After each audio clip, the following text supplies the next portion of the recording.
नमस्कार, मैं Nandkishore. CS pro का यह चौथा लेक्चर है। इसके पहले के 3 लेक्चर में हम लोगों ने देखा कि CS प्रो क्या है, CS प्रो के थ्रू किस तरह के काम किए जा सकते हैं और किन कामों को करने में CS प्रो में कठिनाई होती है। इसके बाद हम लोगों ने CS प्रो में बने हुए एप्लीकेशन यानी data entry application, validation application, tabulation application, इसे कैसे यूज करते हैं ये देखा था। इस लेक्चर में हम लोग अब CS प्रो में पहला एप्लीकेशन बनाने की तैयारी करेंगे। CS प्रो में पहला एप्लीकेशन यानी डेटा एंट्री एप्लीकेशन बनाने के पहले बहुत सारे ग्राउंड वर्क करने पड़ते हैं। इसमें से जो पहला काम है कि क्वेश्चनायर के आधार पर एक फ्रेम तैयार करना जिसे CS प्रो में इम्प्लीमेंट किया जा सके। हम लोगों ने देखा था जो हमारे पास एक डमी हाउस होल्ड सर्वे का क्वेश्चनायर है, इस क्वेश्चनायर के आधार पर एक फ्रेम हम तैयार करेंगे और उस फ्रेम को फिर हम देखेंगे कैसे इम्प्लीमेंट किया जा सकता है CS प्रो में डेटा एंट्री एप्लीकेशन बनाने के लिए। बेसिकली ये फ्रेम सिर्फ डेटा एंट्री एप्लीकेशन के लिए ही नहीं बल्कि दूसरे एप्लीकेशन यानी वैलिडेशन एप्लीकेशन या टेबुलेशन एप्लीकेशन के लिए भी बहुत महत्वपूर्ण है। और वास्तव में देखा जाए तो ये सबसे बड़ा जो चैलेंज किसी डेटा प्रोसेसिंग सिस्टम को बनाने में होता है वो इस फ्रेम या लेआउट को ही तैयार करना होता है। इसमें प्रोग्रामिंग स्किल या कंप्यूटर के स्किल से ज़्यादा उस इंसाइट की ज़रूरत पड़ती है जो इस क्वेश्चनायर को देखकर इसे निचोड़कर वो पूरा फ्रेम निकाल ले जिसे हम CS प्रो के प्लेटफॉर्म पर इम्प्लीमेंट करें।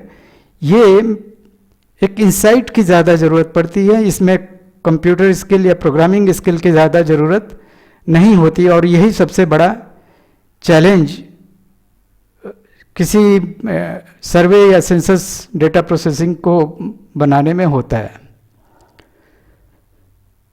तो देखते हैं कि किस तरह से इस फ्रेम को तैयार करते हैं, इसके लिए किस तरह से इंसाइट डेवलप करते हैं।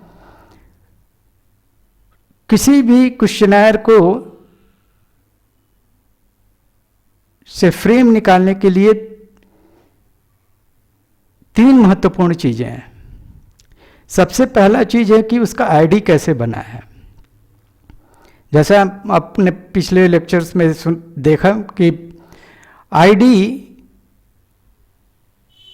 किसी भी सर्वे और सेंसस डेटा प्रोसेसिंग के लिए सबसे महत्वपूर्ण चीज है क्योंकि इस आईडी से ही सारे इंफॉर्मेशन लिंक्ड होते हैं। तो बाकी जो फील्ड्स हैं उनके अपेक्षा जो आईडी का फील्ड है ये एक अलग इंपॉर्टेंस सर्वे और सेंसस डेटा प्रोसेसिंग में रखता है। इन आईडी पर जो चेक्स भी होते हैं वो बड़े महत्वपूर्ण होते हैं। इन आईडी में पर चेक्स इस तरह के लगाए जाते हैं कि अगर उसमें एरर हो तो फिर हम उसे आगे नहीं बढ़ने देते क्योंकि आईडी का एरर का मतलब कि पूरा प्रोसेसिंग डिस्टर्ब हो जाएगा। अगर क्वेश्चनायर का आईडी इस हाउस होल्ड का 1 है और उस डेटा एंट्री ऑपरेटर ने इसे 2 डाल दिया तो फिर उस क्वेश्चनायर को खोजना, उसे मिलाना कि कहाँ पर क्या गलती है, वो सारी चीज़ें डिस्टर्ब हो जाएंगी क्योंकि सारे प्रोसेस इस आईडी पर बेस्ड होता है। इसलिए आईडी का इंफॉर्मेशन को सबसे पहले समझना ज़रूरी होता है कि किसी भी सर्वे में आईडी कैसे दिया गया है। कई बार आईडी क्लियर होता है, क्वेश्चनायर के ऊपर ही आईडी का नंबर डाला जाता है। कई बार उस क्वेश्चनायर में जो कई फील्ड्स होते हैं उनको मिला के आईडी बना लिया जाता है। तो सबसे पहला जो चीज है किसी भी क्वेश्चनायर को समझने के लिए कि उसमें किस तरह से आईडीज काम कर रहे हैं। तो आईडी के बाद जो दूसरा सबसे इंपॉर्टेंट चीज है वो है कि किस तरह के यूनिट्स इस क्वेश्चनायर में प्रेजेंट हैं। क्वेश्चनायर में कई यूनिट्स होते हैं। आमतौर पर जो सेक्शन है वो यूनिट की तरह आप समझ सकते हैं कि जो सही ढंग से अगर क्वेश्चनायर बना है तो उसका एक सेक्शन एक तरह का यूनिट होता है। जैसे इस क्वेश्चनायर में 3 तरह के यूनिट हैं। सबसे पहला तो यूनिट हाउसहोल्ड टाइप का यूनिट है, यानी वो इंफॉर्मेशन जो पूरे हाउसहोल्ड पर अप्लाई हो रहा है। दूसरे तरह का जो यूनिट है इस क्वेश्चनायर में वो इंडिविजुअल टाइप का है, यानी वो इंफॉर्मेशन जो इंडिविजुअल के ऊपर अप्लाई हो रहे हैं। ऐसे इंफॉर्मेशन को कंट्रोल करने वाला यूनिट ये हमारा सेक्शन 2 है। और तीसरा टाइप का यूनिट जो इस क्वेश्चनायर में प्रेजेंट है वो है ऑक्यूपेशन टाइप का यूनिट, यानी हर ऑक्यूपेशन के लिए इसमें इंफॉर्मेशन जो रखा गया है ये एक तीसरे टाइप का यूनिट है। तो किसी भी क्वेश्चनायर में आईडी को समझने के बाद जो दूसरा सबसे महत्वपूर्ण चीज होता है कि इस क्वेश्चनायर में कितने तरह के यूनिट्स प्रेजेंट हैं, इनको निकालना और उसे नोट करना। इस क्वेश्चनायर में आईडीज और यूनिट्स को निकालने के बाद जो तीसरा चीज इंपॉर्टेंट हमारे पास होता है कि हर यूनिट में कौन कौन से फील्ड्स हैं। जैसे इस जनरल इंफॉर्मेशन वाले यूनिट में ये 6 फील्ड हमारे पास हैं। उसी तरह से जो इंडिविजुअल सेक्शन है उसमें हमारे पास ये 5 इंफॉर्मेशन इस आईडी मैंने इंडिविजुअल से रिलेटेड हैं, ये फील्ड कहलाते हैं। उसी तरह से ऑक्यूपेशन के लिए ये 2 इंफॉर्मेशन या बल्कि 3 इंफॉर्मेशन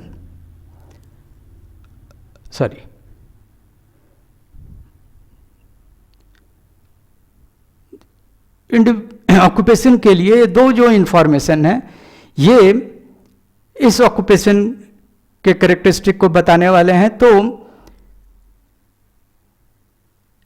ईच यूनिट में किस तरह के फील्ड्स प्रेजेंट हैं ये हमारे लिए तीसरा सबसे महत्वपूर्ण इंफॉर्मेशन होता है जो फ्रेम को तैयार करने में यूज होता है। इसके बाद जो चौथा इंफॉर्मेशन होता है कि जो फील्ड्स हैं वो किस तरह के हैं। जैसा कि हम लोगों ने देखा कि ये जो फील्ड है ये सिंगल रिस्पांस का है, ये फील्ड जो है ये मल्टीपल रिस्पांस का है, ये फील्ड जो है वो मेजरमेंट को रखने वाले हैं, ये फील्ड जो है ये फिल्टरिंग के लिए है। तो किस तरह के फील्ड्स हमारे पास प्रेजेंट हैं, यानी कि वो न्यूमेरिक है या स्ट्रिंग है, कैटेगोरिकल है या मेजरमेंट है, सिंगल अकरेंस है या मल्टीपल रिस्पांस है, और क्या वो फील्ड फिल्टरिंग के लिए यूज हुआ है या नहीं यूज हुआ है। ये जानकारी हमको फील्ड्स के बारे में निकालनी पड़ती हैं। तो हर फील्ड को देखने के बाद वो किस तरह का फील्ड है ये नोट करना पड़ेगा। और इन फील्ड्स को नोट करने के बाद जो चौथा या बल्कि 5वां जानकारी हमें ज़रूरत पड़ती है कि हर फील्ड की क्या प्रॉपर्टीज़ हैं। प्रॉपर्टीज़ का मतलब कि उसका नेम क्या है, उसका डिस्क्रिप्शन क्या है और उसका लेंथ क्या है। यानी जैसे कि अगर हम देखें तो हमारे क्वेश्चनायर में इस फील्ड का नेम जो है क्वेश्चन 101 है, इसका डिस्क्रिप्शन कि what is the caste of the head of the household है। तो क्या उसका नेम, क्या उसका डिस्क्रिप्शन है, कितना लेंथ उसके एंट्री में उसके लिए रिक्वायर होगा, ये जानकारी हम फ्रेम को निकालने के लिए करते हैं। तो ये स्टेप्स हैं जो हम फॉलो करते हैं किसी भी फ्रेम को निकालने के लिए। क्वेश्चनायर को देख के जो फ्रेम को निकालने के लिए ये स्टेप्स हम फॉलो करते हैं। अब हम देखेंगे कि कैसे इसे नोट करते हैं। नोट करने के लिए सबसे पहले जो आईडीज हैं उनको नोट कर लेते हैं कि इस आईडी में कौन कौन से फील्ड हैं। यहाँ चूंकि एक ही फील्ड है हमारा घर का नंबर और जिसका लेंथ है 2, लेकिन कई ऐसे क्वेश्चनायर हो सकते हैं जिसमें एक से ज़्यादा फील्ड हों जो आईडीज के लिए के रूप में यूज हुए हों। इसके बाद कितने यूनिट्स हैं उस क्वेश्चनायर में। हमारे पास 3 यूनिट थे, एक जनरल इंफॉर्मेशन का, इंडिविजुअल इंफॉर्मेशन का और ऑक्यूपेशन का। और फिर आता है आइटम्स की बारी, यानी ईच यूनिट में, जैसे ये जनरल जो इंफॉर्मेशन है इसमें कौन कौन से आइटम या फील्ड, CS प्रो इन दोनों वर्ड्स को यूज करता है। तो कौन कौन से फील्ड हैं इस जनरल यूनिट में, उसका डिस्क्रिप्शन क्या है और कितना लेंथ है। जैसे लैंड के लिए 4 लेंथ दिया गया है और जिसमें 2 लेंथ आपको डिसिमल के लिए अगर रखा गया है तो उसे 4.2 उसका लेंथ हम नोट करेंगे।